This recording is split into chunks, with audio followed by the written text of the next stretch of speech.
Well, you'll have to forgive my absence for quite a while there. I've been work's been getting on top of me, but I found a little bit of time and I did a little bit of upgrading on my gear. I had, I mean, what really was probably the perfect setup for me. So naturally, I got a little too comfortable with it and decided I need to go and make a couple of changes. First and foremost, the biggest change to my actual bow was I added this 15-inch Mathews stabilizer up front. This is not the newest version. Budgetary wise, I just couldn't swing for the fences on this one. The newer ones will allow you to cant the stabilizer itself at a downward angle, and actually it would have probably been prudent for me to get that just based on what I did with my S.O.S, because I went ahead and mounted my ACU S.O.S just above on the same lug that holds my little wrist strap on there. I did have to kind of push it up a little bit, but that's okay because these wires that are attaching here to the weights up front are highly flexible, so they moved quite easily. Apologize for the lighting. I haven't really figured out where where to stand, what's best in this garage, but you get the gist of it here. At any rate, through the 15-inch up top, I haven't gotten any new weights for it. It's just what it came with. And again, I didn't get the angle downward one. If I had gotten the one that would angle downward, the newer version, I suppose, of the Mathews stabilizer, what is this, bridge lock stabilizer? I would have been able to angle the stabilizer down a bit more, and it would have made more room for the ACU S.O.S. I have shot it with this on here though, and it really doesn't get in the way.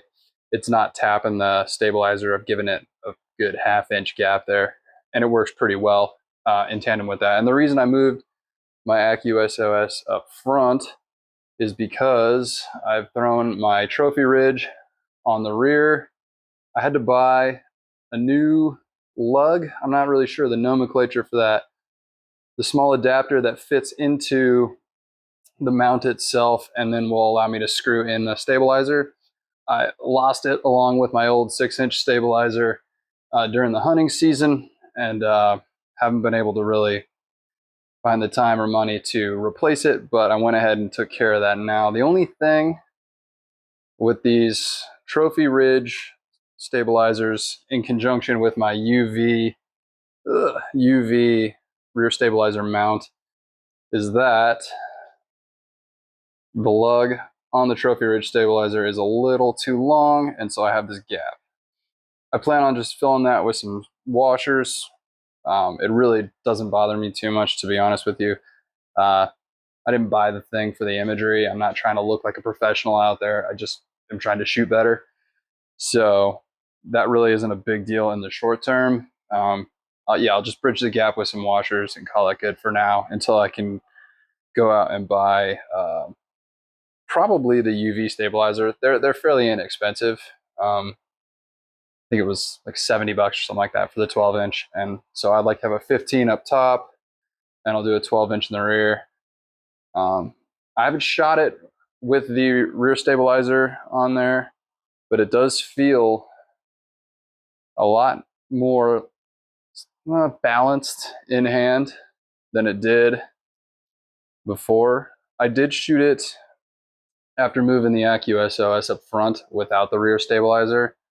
I took it to the range and shot that.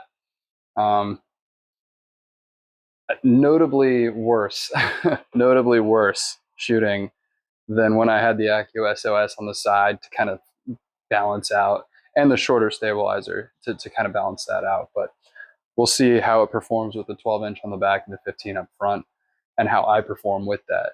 Another change that I made is I kind of retired my cheap little Amazon arrows. Not retired, but I thought I'm not really hunting out here in Arizona yet, so I figured maybe I would go ahead and take those hunting arrows out and just turn those into my daily shooters. No sense in having them just sit to the side and go to waste. They're really nice arrows. I'm using the RIP TKO Elites. That's what I used during the hunting season, the whitetail season, and they served me really well. And so I figured might as well bust them out. I picked up 3 more. I got them from Extreme Outfitters. They were, I think it was like 18 bucks a piece. Trimmed them. They went ahead and glued the outsert up front, the half in, half out. I guess it's an insert, but you know what I mean. They glued that up top. I went and fletched them. Just, I'm trying to get better at these things. I've been doing it for a while now, but I'm trying to kind of perfect the craft. And part of that, I went and bought these little wraps, nothing special, just got them on Amazon. And then the AE hybrids, I think these are 23s. And then I'm using the knock that comes with them.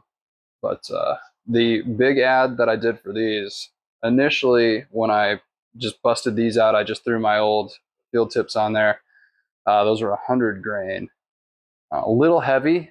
Like it wasn't, so it was heavy up front or anything like that. It was well balanced. And they're still well balanced, even though I went down in weight, but it just, I wasn't able to get the range that I was with the lighter Amazon eras that I was using. Those were sitting around 360 grain. My hunting arrows were what was it, 450 or something of that nature, somewhere in that range. And so the other big change, let me get the bag here, that I did was I got a 40 grain field tip, or 40 grain field tips for my target arrows. These are from, see if I can display this without messing it up. Boom. Top Hat. I was Googling it and just ran across them online. I was looking for the lightest possible field tip that I could find, that wasn't like just a glue in. I wanted a thread in. They've hollowed out the back end of it there to make it extra light. They've got the gaskets on there, which is pretty nice. I like having those because it definitely helps not having to sit and twist each field tip back on after I fire the thing. But yeah, so I went with a 40 grain field tip. Now these arrows are still coming in, I think it's right around 400, 398 to 400 grain. I have one that's 400, the rest are all 398, pretty much on the dot. But anyway, getting a little bit more range out of it, kind of getting a little bit more clearance on my sight.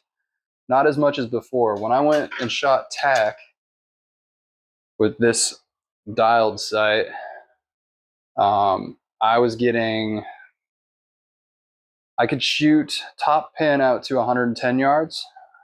The bottom pin, I could get clearance to shoot the bottom pin out to about 140. The longest shot I took was 130, but I still had enough clearance that feasibly, reasonably, I could have got to 140 and still had clearance. With these heavier arrows, I'm probably going to be shooting bottom pin 110, maybe 120. It's kind of pushing it. With the lighter weight, I might be able to get to 120 bottom pin, but my top pin isn't getting me all the way out to that 110 like it was with the lighter arrows. Not a huge deal. The range I shoot at out here in Arizona is only goes to 100 yards anyways, and I don't have the option to just throw more targets out there. They kind of control it a little bit tighter in that way. So 100 yards, that's fine. That's any reasonable shooter, I think, wouldn't have too much of a problem with having that cap out. I'll just work on hitting 100 yards, in a small diameter grouping, and I'll be happy with that.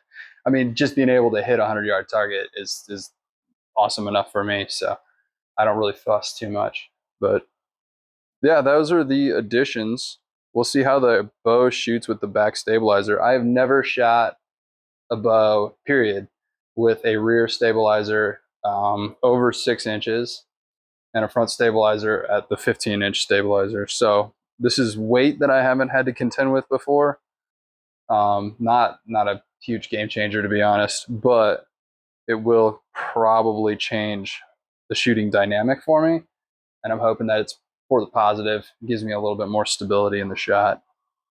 Again, still rocking the ACU S.O.S. I just put it up front. I think for the ACU S.O.S, I believe that they have a Pro edition or model that comes out that is just for mounting up front.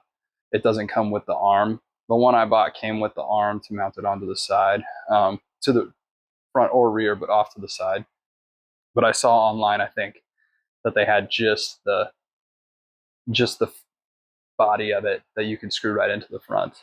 Don't quote me on that, but it's worth a purchase regardless. That thing will improve your shooting, especially when you get to those further range shots if you're looking for that really precise accuracy. Yeah, well, oh, one more. Kind of dropping everything on there. Hopefully you're not bored of the video yet, but I picked up this at TAC. I don't know if I put a video out on that yet. Really happy with this chest rig. My old one is just a budget one I got on Amazon. It was a quick purchase because everyone had one and I want to be part of the crowd. But it was a little clunky and didn't really have a very positive magnet on the top. It just wasn't really that great. This honestly, I just kind of walked by their booth at TAC and I was like, hey, that looks sick. Can I get that? And they gave me with a little magnetic top rangefinder pocket, and then they gave me a zip pocket, a utility pocket to put on the other side, and then they just threw in this little guy up front. I'm not really sure what you're putting in there. Golf tees? I don't know. Maybe like a drip drop or a liquid IV or something. But it's cool that they just gave it to me. That was kind of neat. Really comfortable. It's got a very nice back. You couldn't really call it a pad. It is mildly padded, just very mildly, but really breathable and very comfortable to wear.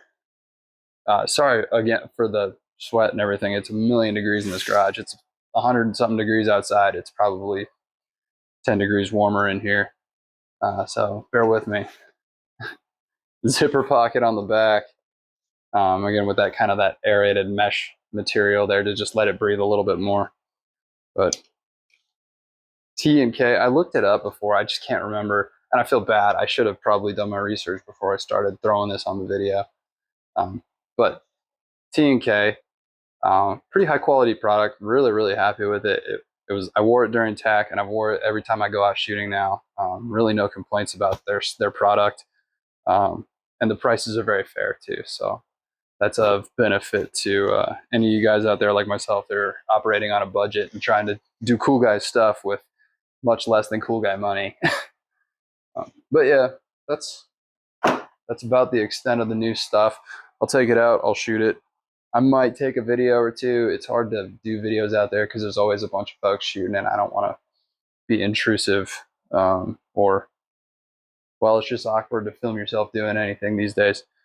But I'll at the very least report back, let you guys know how everything operates and then the pros, cons, and what have you. Thanks for checking in. Government is trapping the system.